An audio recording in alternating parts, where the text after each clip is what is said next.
channel. This is Harry Lee Wills. Hello! Harry's from 60’s Guitars, where they've got the most exquisite collection of Les Pauls that you ever did see. Yeah. They are sick.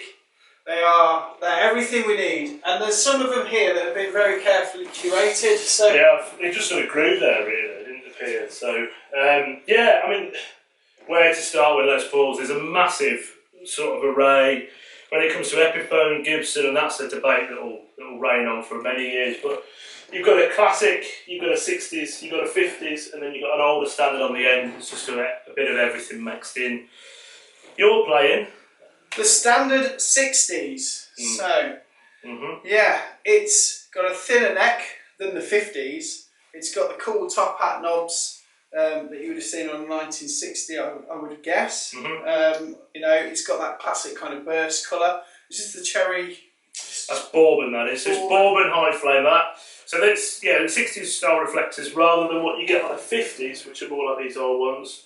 Obviously, neck profile is everything when it comes to 60s or 50s. And what I've got here is basically the Epiphone equivalent of that.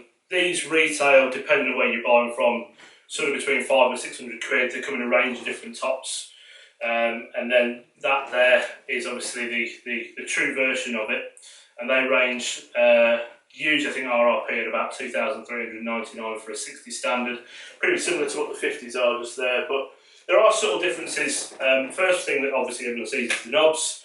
Secondly will be the neck profiles. 60s always have a thinner neck. And then you get Grover or Clousson tuning pegs. So the 60s ones we've got here have got the Grover tuning pegs. The 60s style, sorry, the 50s style has got more of the Cloussons, witch's teeth, whatever name you can come up with them. There's loads of different things, but that's crucially the main differences between these. Witch's teeth would be a good colour for a burst, I think. Witch's teeth burst. Witch's teeth burst. Horrible green. Little, yeah, no, it's probably not going to work, is it? But. So yeah, a lot of questions will be around what is the difference between the Gibson one and the Epiphone one, because obviously there's more than £1,000 difference. I mean, yeah, well, you're talking you could buy 5 of these in the right places, between 4.5 and 5 of them for these, for one of those, and I think, you know, tonally you're going to be quite hard pressed to really get some differences out of them.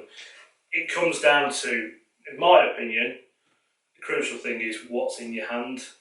This is a brilliant guitar, there's no two ways about it. I could go and gig this, I play in a covers band, I could go and use this for anything I need.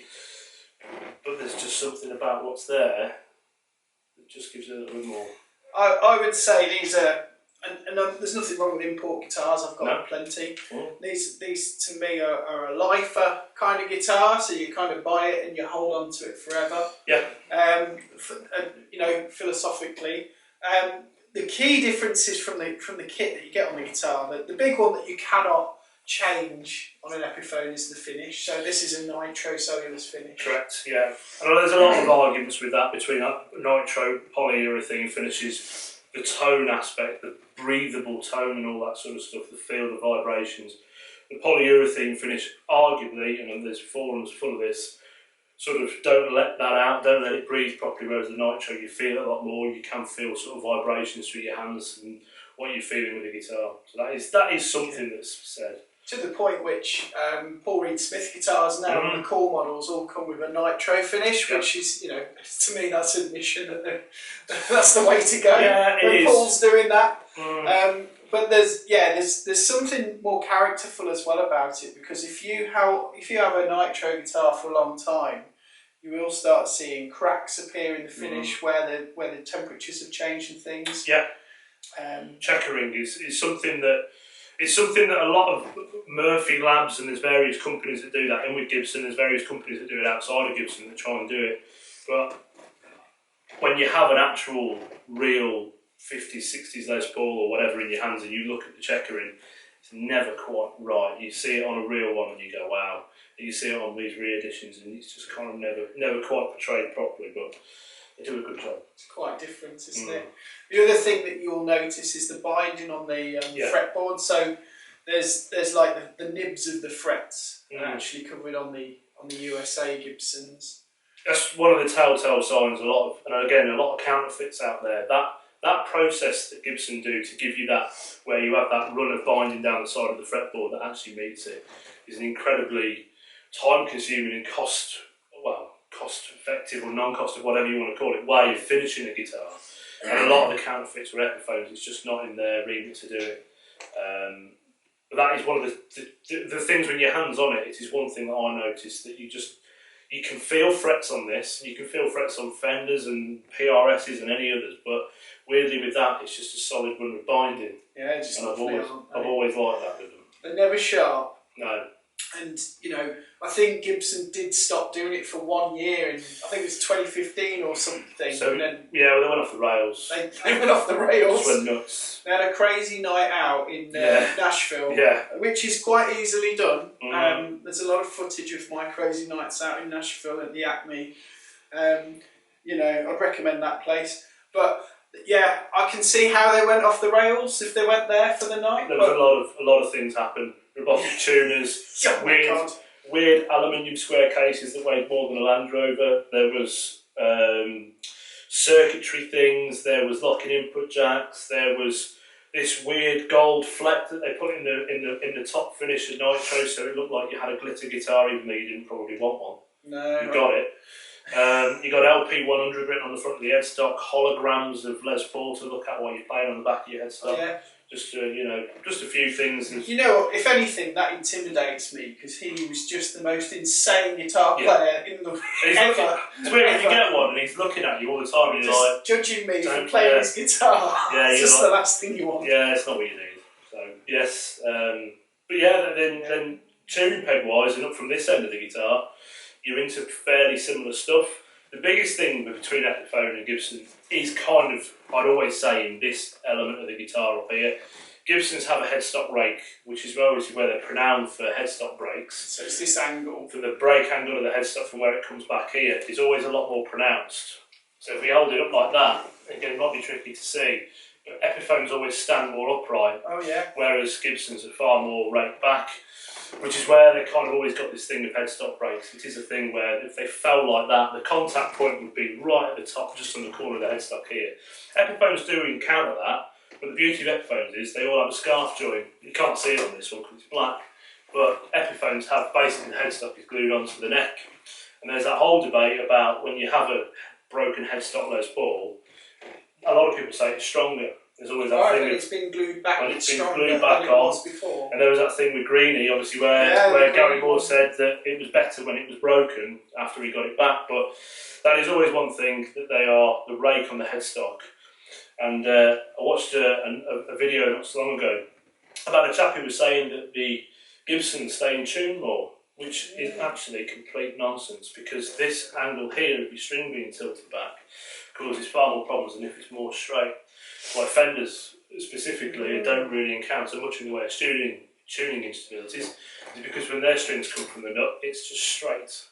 You're using straight, obviously, might have a string tree to just hold some tension in them. So it's not fighting anything, is it? No, it's not. But with that, there's obviously quite the angle as they come back. But it looks cool, so who cares? Well, I think personally, because I've drifted away from Gibson for a long time.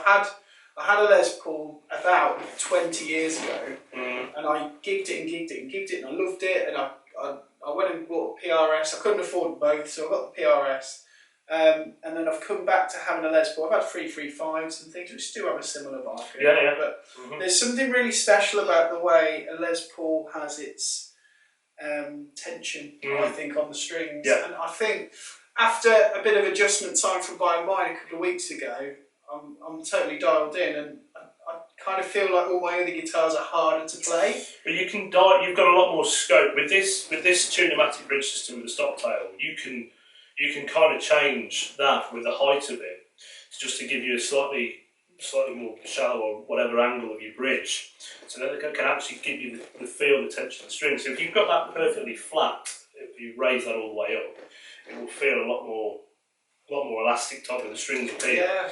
Than if it is pushed all the way down. And there's various setup things and various bits and pieces you can do with these to get them feeling how you really want them. One of the things I did to mine was top wrap it. Yeah. So I noticed it had been top wrapped before when I bought it. Yeah. And I used to top wrap it 20 years ago, and I forgot why.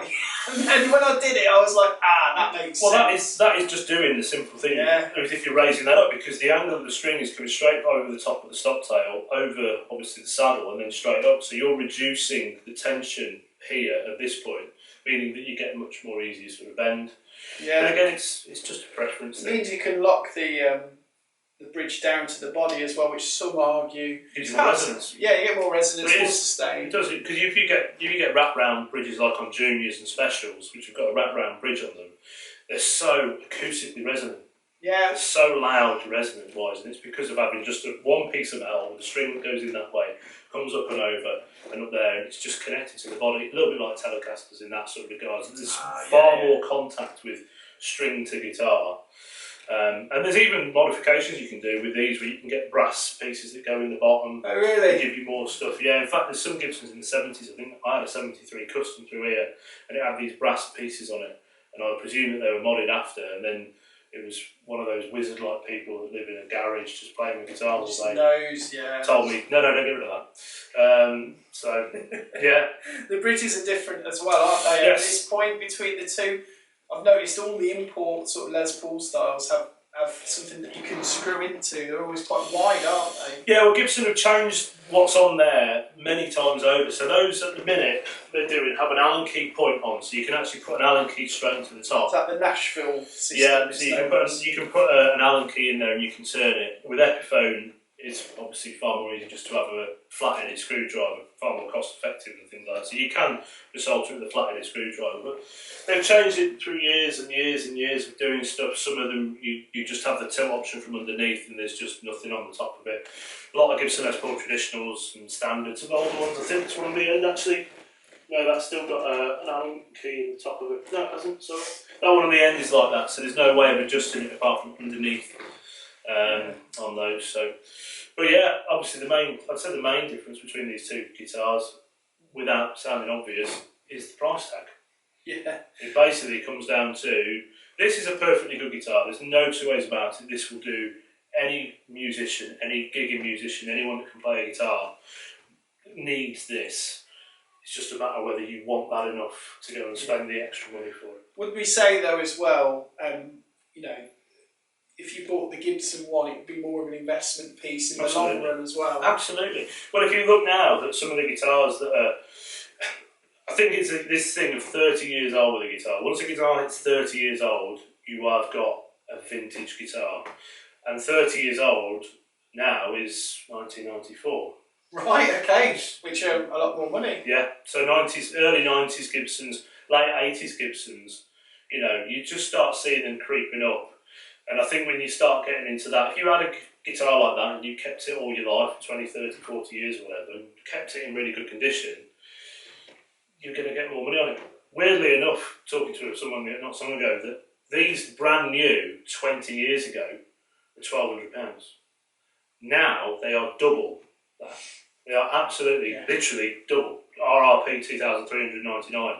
So 20 years ago, that's what they were. SGs, I'm pretty sure they were about £600-800 for a standard in that region there. Yeah. I remember the specials, and I've got one somewhere. I know it's gone today, but I had a special. They were 300 and something quid, brand new. Now they're £1,000.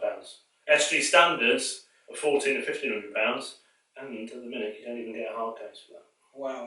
So it's how times have moved with Gibson, but you know, relatively speaking, that buy a Gibson, if you buy one at the right money, or you buy one that's pre-owned, like some of these behind us here, where they've already had a little bit of a knock when it comes to the expense, hopefully not in the condition, then you're going to save yourself some money, keep it in good condition, you're not really going to lose a lot of money.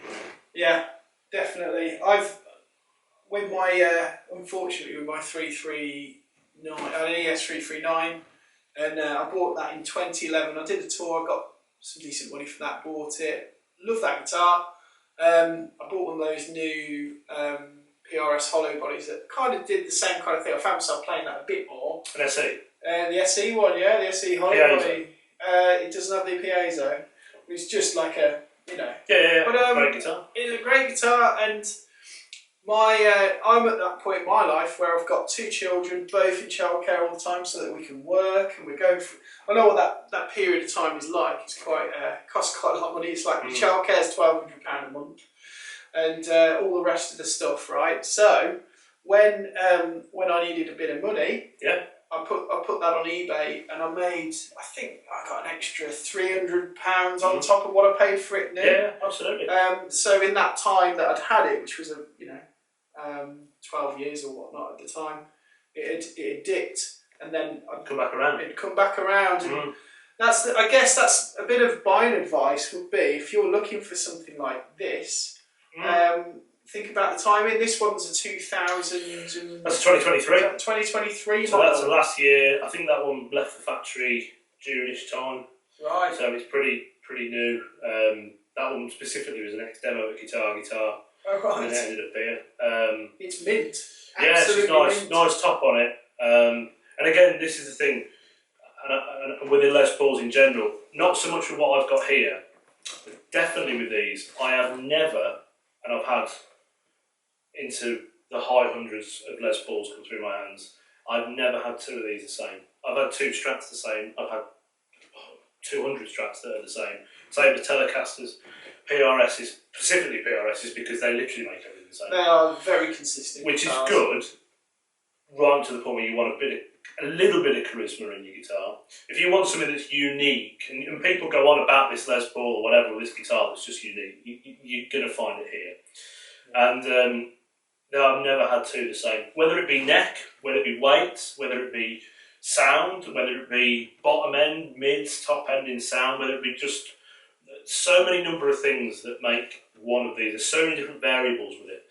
And I've had it before. People have gone and they've played 3, 4 different music shops, played 20, 30, 40 different Les Pauls, come here, and I just happen to have the one. Obviously it works the other way around, where they've come here and they've played the range of guitars I've got, which can be anything between 5 and 15, maybe up to 20 Gibson Les Pauls I have in at a time.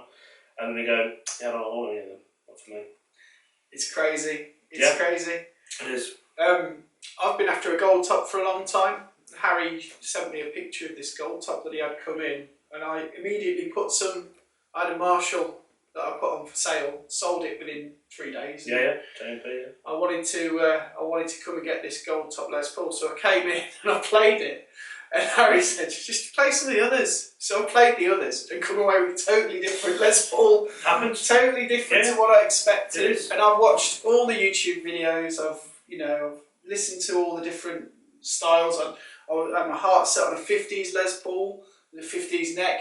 Came away with the classic with the 60s style neck because that just felt right when I played it.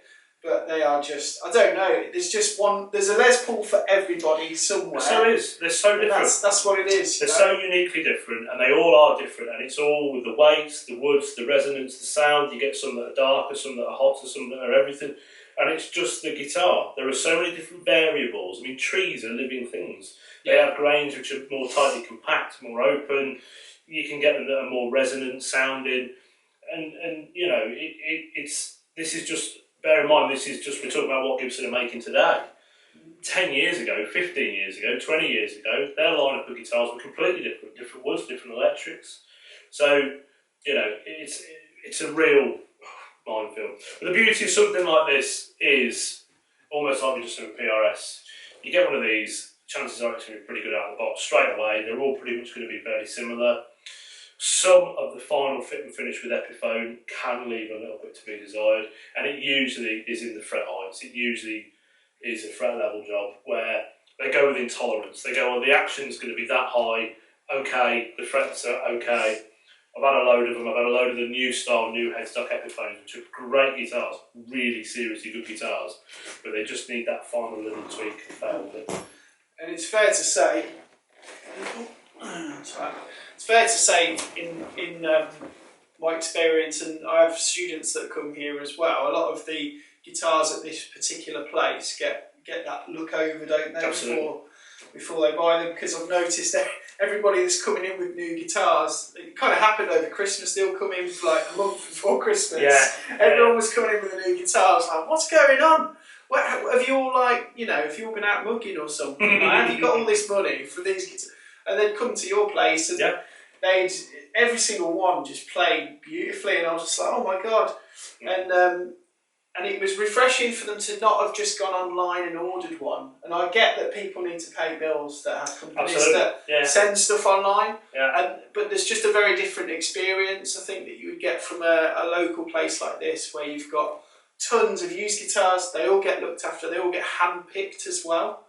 You know, we're not buying ones that we're not keen on. So, that's kind of where we're at, I think. Yeah, well, it's ironic you say that, because I think there was specifically three different sets of people came down to look at one specific guitar I had, and it was an Emily Strange Epiphone SG400, which is a bolt-on neck Epiphone, but it's got a very unique pattern. Go and have a look at an Epiphone Emily Strange, and none of them bought it.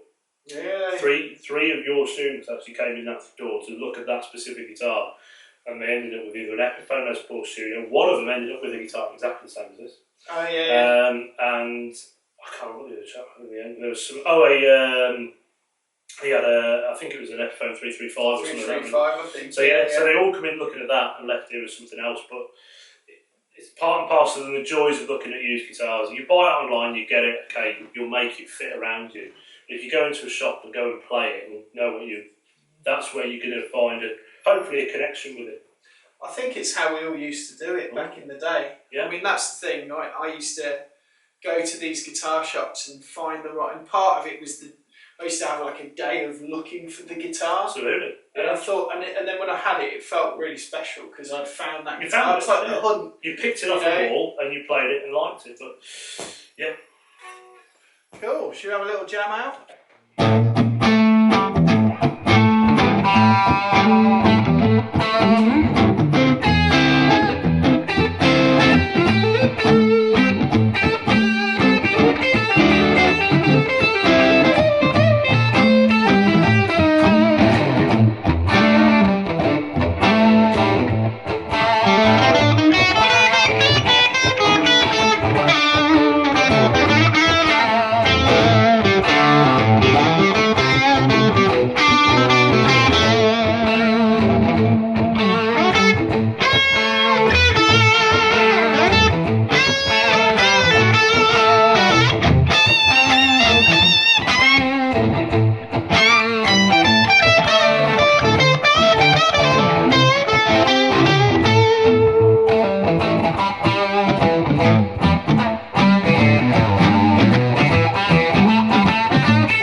Epiphone, everybody.